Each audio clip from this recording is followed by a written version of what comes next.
Alright, ladies and gentlemen, today I'm going to be going over how I set up my gasket sealed roach bins. Now these ones are my smaller model.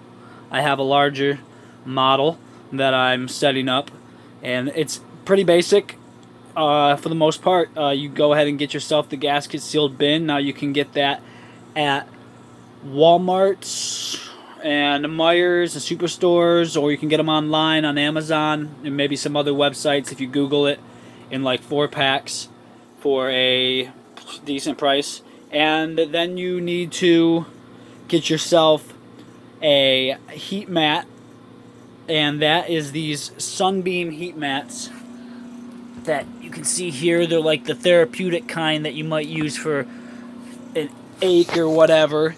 And then you need to get yourself a thermostat, so a heat mat thermostat as well, which I have plugged in through a hole that I have drilled into the side of this bin. It goes inside and lays at the bottom of the bin and draws the temperature of the heat mat that is plugged in and taped just underneath the bin, so it stays on the bin when it's moved around, and that stays plugged into the heat mat thermostat, which I don't know if that's for that one or what, but basically they just plug in, and then you can see the temperature and adjust your temperature accordingly.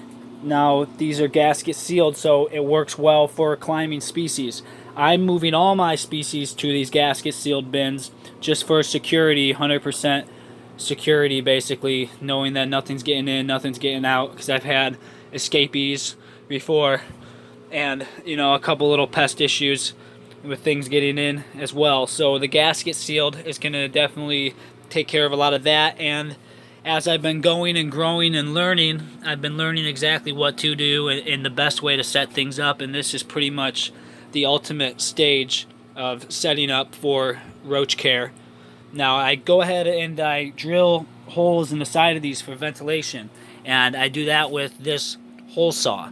This is a 3¼ inch hole saw, and that's really good. You run it in reverse, so that way you're not chewing up and chipping away and breaking the plastic too aggressively. You're just gently basically sawing into it until it drills the hole out. And then I use my bug lids that I get from TSK Supply, and there's probably a couple other websites that have the same type of lids, and I cut them out. I cut where that little line is in there. I'll go ahead and take the scissors to that, and I'll cut these out, and then I'll use that itself as the screen for the hole, so that that usually takes care of it. That's hot glue that I use, and it holds very well.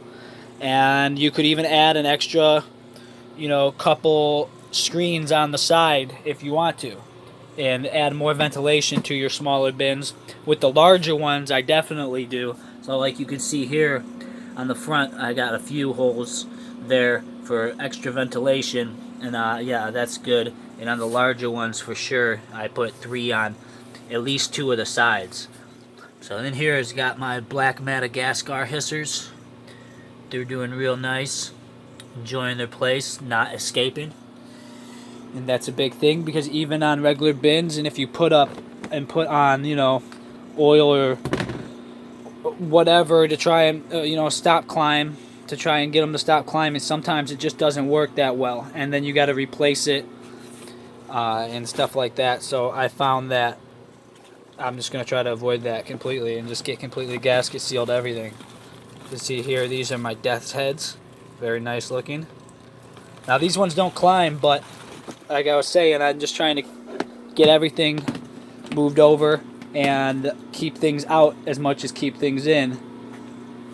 And that's secure. They snap shut. Yeah, regulated through the hole, which guy put a little tape on just to be sure nothing's getting out there.